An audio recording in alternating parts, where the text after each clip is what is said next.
Bismillahirrahmanirrahim. Assalamualaikum warahmatullahi wabarakatuh. Adik-adik sekalian, eh, saya mohon maaf hari ini tidak bisa hadir dalam perkuliahan secara offline, tapi saya akan berikan kuliah secara online. Baik, materi hari ini adalah eh, tentang sentrifugasi. Nah, eh, untuk materi sentrifugasi, ini adalah salah satu teknik pemisahan yang memanfaatkan gaya sentrifugasi untuk memisahkan komponen yang memiliki densitas yang berbeda dalam suatu campuran. Teknik ini telah memainkan peran penting dalam berbagai industri, termasuk makanan dan manufaktur dan juga beberapa aplikasi yang digunakan secara luas dalam berbagai proses. Nah, pada proses sentrifugasi ini kita juga memiliki beberapa prinsip dasar. Jadi, gaya sentrifugal atau gaya sentrifugal bekerja berlawanan arah dengan gravitasi dan berbanding lurus dengan massa dan kecepatan rotasi. Nah, konsepnya adalah semakin besar massa dan kecepatan, maka semakin besar eh, sentrifugal yang kita hasilkan. Ada beberapa hal dalam faktor pemisahan, efisiensi pemisahan yang dipengaruhi oleh perbedaan densitas dan ukuran partikel. Partikel yang lebih berat dan lebih besar akan terpisah lebih cepat.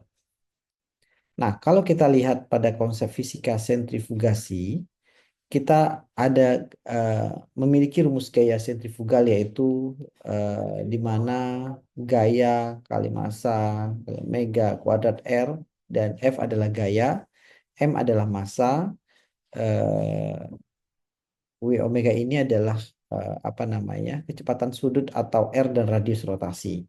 Nah, ini bagaimana konsep kita menghitung sebuah konsep fisika sentrifugasi atau juga kita kenal dengan relative centrifugal force. Jadi ini adalah salah satu ukuran gaya sentrifugal relatif terhadap gravitasi dan juga RCF yang lebih tinggi menghasilkan pemisahan yang lebih cepat. Nah, melihat konsep di awal, kita memiliki komponen utama centrifuge, ya. Jadi, eh, dalam komponen utama centrifuge ini ada yang dinamakan rotor. Jadi, rotor ini memegang tabung atau wadah yang berisi sampel. Kemudian adanya sistem kontrol kecepatan pengatur dan menjaga kecepatan rotasi yang konsisten. Artinya putaran yang terjadi ini memiliki gaya yang sangat konsisten. Kemudian sistem penggerak motor yang memberikan tenaga rotasi ke rotornya. Dan fitur keamanan yang melindungi operator dan peralatan dari potensi bahaya yang akan terjadi dalam proses centrifuge itu sendiri. Nah, kalau kita lihat dari sisi jenis, centrifuge ini memiliki 4 centrifuge. Yang pertama adalah centrifuge tabung, yang kedua adalah centrifuge basket, dan yang ketiga adalah decanter centrifuge dan separator centrifuge. Keempat centrifuge ini tergantung dari skala penggunaan. Jadi tergantung penggunaan-penggunaan yang digunakan, apakah dia dalam skala kecil, kemudian skala sedang, industri, dan juga untuk beberapa aplikasi yang kita gunakan dalam proses pemisahan multifase yang terjadi. Nah, sentrifuge tabung ini adalah eh, salah satu sentrifuge yang digunakan skala laboratorium. Jadi ukurannya 1,5 mili hingga 50 mili tergantung dari jenis tabung yang kita gunakan. Dan kecepatannya itu berkisar antara 3.000 sampai dengan 15.000 RPM dan akan menghasilkan gaya sentrifugal yang sangat tinggi. Namun, beberapa aplikasi yang digunakan untuk pemisahan sel darah, protein, DNA, dan partikel-partikel yang lainnya. Nah, yang kedua, itu ada yang dinamakan adalah centrifuge basket. Jadi ini kapasitas yang digunakan itu adalah 10 kilo hingga 100 kilogram, tergantung dari ukuran basket ya. Keranjang ya, biasanya ya. Nah, jadi ini kisaran antara 1.000 sampai 3.000 RPM kecepatan yang digunakan dan juga akan menghasilkan gaya sentrifugal yang sangat sedang. Dan aplikasi ini adalah pemisahan padat dari cairan seperti pengolahan limbah, makanan, bahan kimia, dan lain-lainnya. Nah, yang ketiga, ada yang dinamakan adalah decanter centrifuge. Jadi ini adalah pemisahan padat dan cairan dengan menggunakan gaya sentrifugal atau perbedaan densitas. Nah, kapasitas ini ada dari 1 ton hingga 100 ton. Jadi kapasitasnya lebih besar dibandingkan yang tadi, ya. Tergantung dari jenis dekanternya. Jadi ini biasanya adalah proses pemisahan lumpur, pasir, ya. Biasanya ini adalah partikel-partikel yang lebih besar sehingga kita memisahkan antara padatan lainnya dari cairan itu sendiri. Nah, yang ketiga itu ada separator centrifuge. Ya, jadi desain menggunakan desain distract, ya. Distract itu adalah pemisahan cairan dengan densitas yang sangat dekat. Ya, jadi densitasnya sangat dekat sehingga kita harus memisahkan antara satu partikel dengan partikel yang lainnya. Nah, kapasitasnya adalah sekitar 5.000 liter hingga 50.000 liter. Jadi tergantung dari model separator yang kita gunakan. Aplikasinya untuk apa saja? Jadi untuk pemisahan susu, minyak, dan cairan lainnya dengan densitas yang mirip atau serupa. Jadi benda-benda yang mirip, ya, serupa tapi kita sama, tapi kita mau misahkan gitu, ya. Nah, ini adalah salah satu metode yang digunakan centrifuge dengan separator centrifuge. Nah, tadi yang keempat berarti, ya. Nah, aplikasi dalam industri susu kita bisa digunakan centrifuge ini kita menggunakan sebagai salah satu bahan pemisahan krim dari susu untuk mendapatkan susu skim atau krim kental. Dan beberapa standarisasi kadar lemak dalam produk susu untuk memenuhi standar kualitas dan juga klarifikasi susu untuk menghilangkan partikel padat dan meningkatkan kualitas. Dan yang terakhir kita juga bisa menggunakan sebagai pemurnian whey protein untuk aplikasi makanan dan minuman. Nah, bagaimana dengan aplikasi dalam industri minyak? Ya, jadi sentrifuge ini juga digunakan dalam sebuah industri minyak. Salah satunya adalah pemurnian minyak goreng. Jadi untuk menghilangkan kotoran dan endapan yang ada di dalamnya, kita gunakan centrifuge. Jadi kita pisahkan, jadi ada padatan yang nanti akan terbuang, ya, sama dengan minyaknya yang akan terpisah, ya. Nah, pemisahan minyak dan air dalam berbagai proses industri ini yang paling sering dilakukan sehingga berdasarkan bobot jenisnya. Jadi sehingga kita bisa memisahkan satu eh, apa namanya komponen dengan komponen yang lain. Atau juga recovery minyak industri yang terkontaminasi dengan air atau padatan. Ini yang paling sering dalam industri.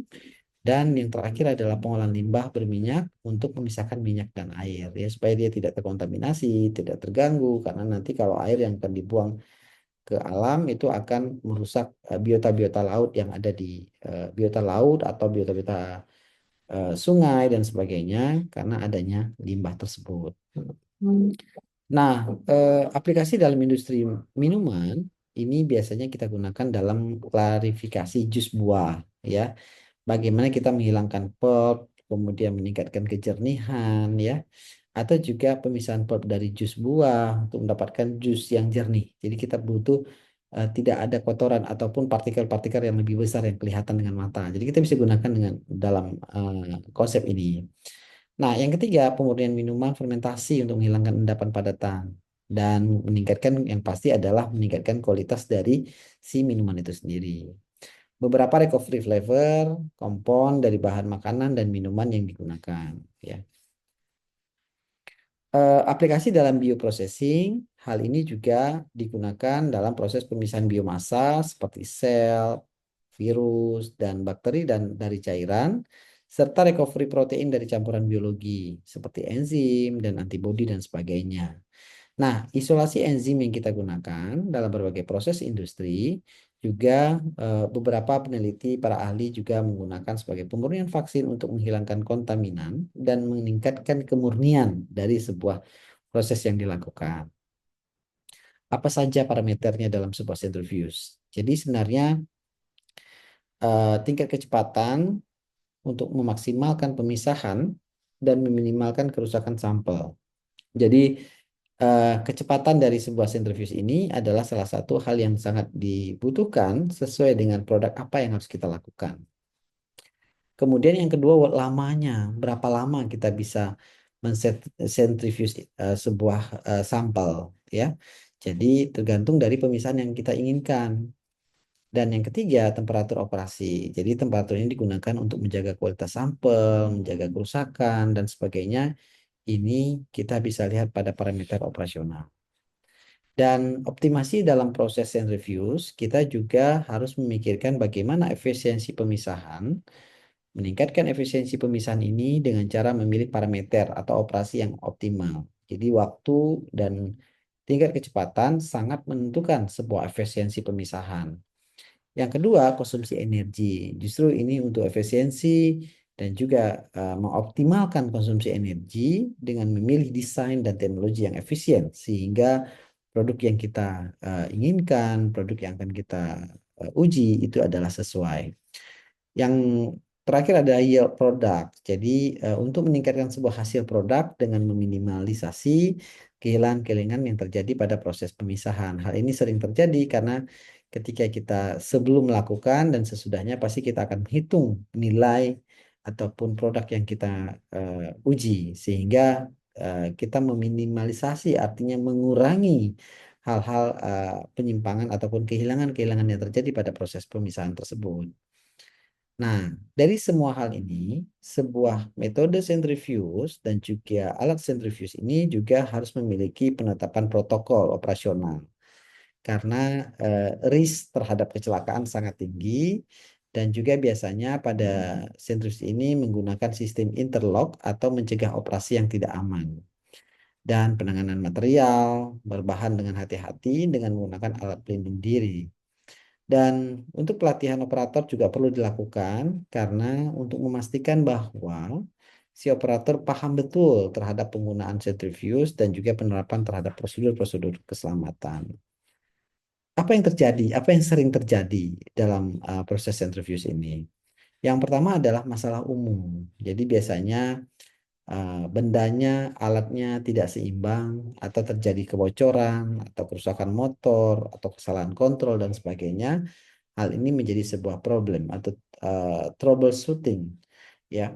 Nah, apa solusinya supaya ini tidak terjadi ataupun juga meminimalisasi ya, memitigasi sesuatu hal yang yang mungkin akan terjadi.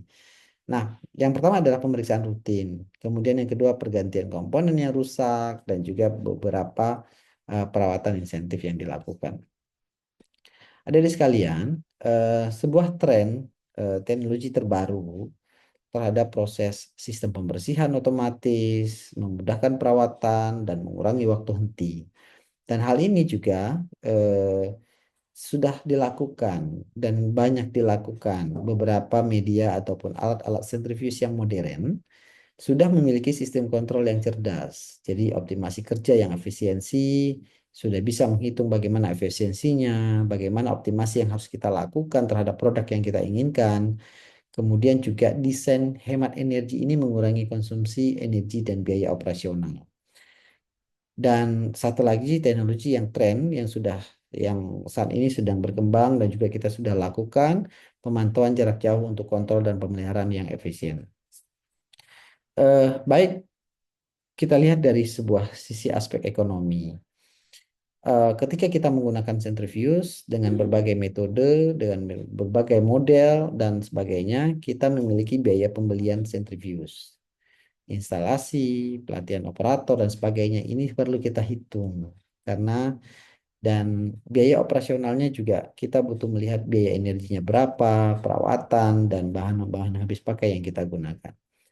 Perhitungan ini, return on investment, merupakan salah satu efisiensi dalam sebuah keuntungan dari sebuah produk yang kita miliki. Eh, di akhir kesimpulan, beberapa hal yang kita bisa simpulkan bahwa sentrifugasi merupakan teknik pemisahan yang paling penting dalam sebuah industri. Yang kedua, peningkatan efisiensi keamanan dan teknologi berkelanjutan dalam fokus utama. Dan yang ketiga, pemilihan jenis sentrifuge dan parameter operasi yang tepat itu adalah hal yang penting. Dan yang terakhir, sentrifugasi akan terus berkembang dengan inovasi baru dan aplikasi-aplikasi yang luas.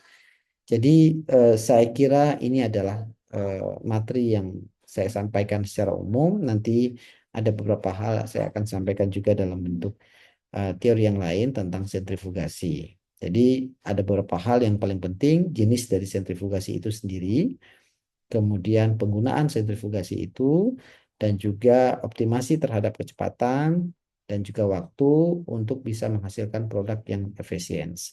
Beberapa contoh yang memang sering kita lakukan, kita gunakan adalah seperti misalnya orang sedang mau ngecek darah gitu ya. Mau ngecek darah, kita ambil darahnya, kemudian kita masuk ke dalam tubnya, kemudian kita centrifuge.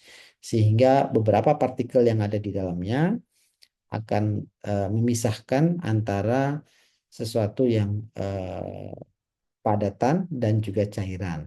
Nah, ini adalah biasanya tujuan output dalam sebuah centrifuge. Baik, adik-adik sekalian, terima kasih untuk kuliah centrifuge pada hari ini. Dan saya akhiri, wabillahi taufiq wal hidayah. Assalamualaikum warahmatullahi wabarakatuh. Terima kasih.